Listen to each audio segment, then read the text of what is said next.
ভোর হলো দোর খোলো খুকুমনি ওঠরে, ওই ডাকে জুই শাকে ফুলকুকি ছোটরে। তো welcome back to my video, আমার চ্যানেলে নতুন একটা ভিডিওতে তোমাদের সবাইকে ওয়েলকাম। তো ভোর হলো দোর খোলো কি, বাজে তো বেলা 10টা আর অবস্থাটা দেখো কেমন, মানে চারিদিকে কুয়াশাই কুয়াশা। তো আরো ভোরে যদি উঠতাম তাহলে ভাবো রাস্তাটাও দেখা যেত না। আর সামনেই কিন্তু নদী, দেখো নদীটাও দেখা যাচ্ছে না, মানে এত পরিমাণে কুয়াশা জমেছে। ওইখানে দেখো আমাদের নৌকাটা বাঁধা আছে, সেটা তো দেখা যাচ্ছে হালকা হালকা। তো তারপরে দেখো এইখানে মানে আমি ভাবছি যে এত কুয়াশার মধ্যে যারা কাজে বাজে যায় তাদের কতটা কষ্ট হয় বলো।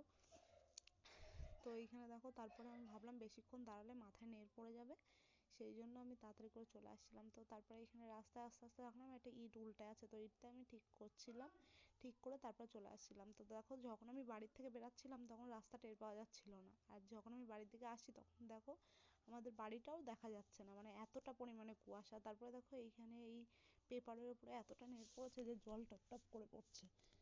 তো এই দেখো তারপরে এই যে বাঁশবাগানে এই টাশবাগানে সব মানে ওয়েদারটা এত মানে ঠান্ডা ওয়েদার ছিল, মানে নেড় চারিদিকে নেড়, মানে কুয়াশার মতো ঘিরে আছে পুরো। মানে ভালো লাগছিল, আর ভালো লাগলে কি হবে বলো, একটু যদি রোদ না ওঠে তাহলে কি ভালো লাগে বলো। তো তারপরে দেখো এখানে ছাদে এসেছিলাম, ছাদে এসে দেখলাম কুয়াশাই কুয়াশা, মানে রোদ তো টের পাওয়াই যায় না। মনে হয় যেন সূর্য মামা আমাদের উপরে রেগে আছে, মানে ভাবছে যে ওদের কুয়াশায় জমিয়ে দেব। মানে রোদ আজকে উঠবই না, সূর্য মামা আজকে উঠবেই না, মানে এতটা মাথা গরম হয়ে আছে নিশ্চয়ই।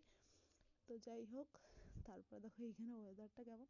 তো আমি তো ভোরবেলা সেরকম উঠতে পারি না, কারণ এত ঠান্ডার মধ্যে উঠলে ছেলেরও শরীর খারাপ করবে। তো কে কে ভোরবেলা ওঠো আর কে কে ভোরবেলা ওঠো না অবশ্যই কমেন্টে জানিও। আর পুরো ভিডিওটা তোমাদের কেমন লাগলো সেটাও কিন্তু জানাতে ভুলো না। তো এরকম এরকম ওয়েদার কার কার ভালো লাগে। ওকে, বাই বাই, টাটা।